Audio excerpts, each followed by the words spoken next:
ಇಷ್ಟೆಲ್ಲ ದೋಷಗಳು ಪರಿಹಾರ ಆಗಿದೆ ಅಂದ್ರು ಯಾವಾಗ ಇನ್ನು ಹಾಗಾದ್ರೆ?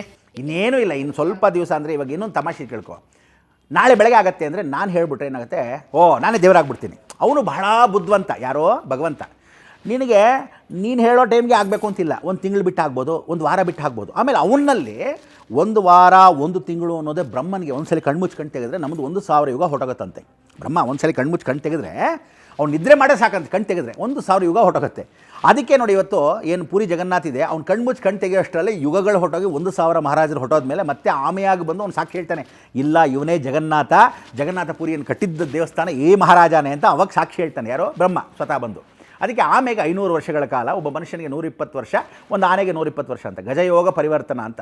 ಸೊ ಈ ಗಜಕರ್ಣ ಯೋಗದಲ್ಲಿ ಇರ್ತಕ್ಕಂಥ ಶಾಸ್ತ್ರದಲ್ಲಿ ಈಗ ಆಗ್ತಕ್ಕಂಥ ಸಮಯದಲ್ಲಿ ಏನು ಹೇಳಿದೆ, ಕೆಲವರು ಮಾಟ ಮಂತ್ರ ಮಾಡಿಸೋರು ಇರ್ತಾರೆ, ಕೆಲವರು ಶಾಸ್ತ್ರ ಸಂಪ್ರದಾಯ ಮಾಡಿರ್ತಾರೆ. ಇವ್ರಿಗೆ ಗೊತ್ತಿಲ್ಲದೇ ಗೀಟೆ ಶಿವಕುಮಾರ್ ಯಾರೋ ಹಾರ ಹಾಕಿರ್ತಾನೆ, ನೀವು ಹಾಕ್ಬಿಡೋ ಮೆತ್ತಿಗೆ ಅಂತ ಹಾಕಿರ್ತಾನೆ.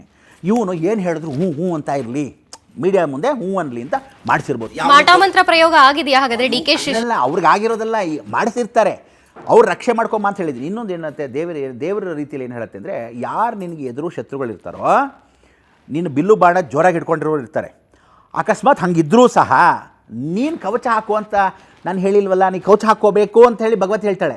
ಸೊ ನಾವೇನು ಮಾಡಬೇಕು, ಒಳ್ಳೆ ಕವರ್ಣಕುಂಡಲ ಕವಚಗಳನ್ನು ಹಾಕ್ಕೊಂಬಿಟ್ರೆ ಅವ್ನು ಯೋಧ ಸ್ಮಾರ್ಟಾಗಿರ್ತಾನೋ, ಜೋರಾಗಿರ್ತಾನೋ, ದಬ್ಬತ್ತಾಗಿರ್ತಾನೋ ಹಾಕ್ಕೊಂಬಿಟ್ಟಿದೆ. ಸೊ ಇವ್ರಿಗೆ ತಗಲ್ದೇ ಇರ್ಬೋದು, ಆದರೆ ಪಕ್ಕದಲ್ಲಿ ನಿಧಾನ ಮಾಡುತ್ತೆ. ಸೊ ಈ ನಿಧಾನ ಮಾಡೋದೆಲ್ಲ ಏನು ಅಂದರೆ, ಈಗ ನೀನು ಹೇಳಿದಿಲ್ಲ 25ನೇ ತಾರೀಕಿಂದ ಶುರುವಾಗಿದೆ, 26ನೇ ತಾರೀಕಿಂದ ಶುರುವಾಗಿದೆ ಅಂತ. ಒಂದಂತೂ ನಿಜ, 1400 ರೂಮ್ಸು ಆಲ್ರೆಡಿ ಕರ್ನಾಟಕದಲ್ಲಿ, ಬೆಂಗಳೂರು ಸುತ್ತಮುತ್ತಲಿನಲ್ಲಿ 3 ಸ್ಟಾರ್ 4 ಸ್ಟಾರ್ 5 ಸ್ಟಾರ್ ಹೋಟೆಲ್ಗಳಲ್ಲಿ ಎಲ್ಲ VVIPಸ್ಗೆ ಬುಕ್ ಆಗಿರೋದಂತೂ ಸಿದ್ಧ. ಯಾಕೆಂದರೆ ನನಗೆ ಗೊತ್ತಿರೋ ಗೋಚರ. ಸೊ ಅದರಿಂದ ಏನಕ್ಕೆ ಬುಕ್ ಮಾಡ್ತಾರೆ, ಸುಮ್ಮನೆ ರೂಮ್ ಇಟ್ಕೊಂಡು ಎಲ್ಲ ರೂಮ್ ರೀ ಅಂತಾರೆ. ಸೊ ಓತಿಂಗ್ ಸೆರೆಮನಿಗೆ ಎಲ್ಲರೂ ರೆಡಿಯಾಗಿ ಭಾಳ ಸಂತೋಷ.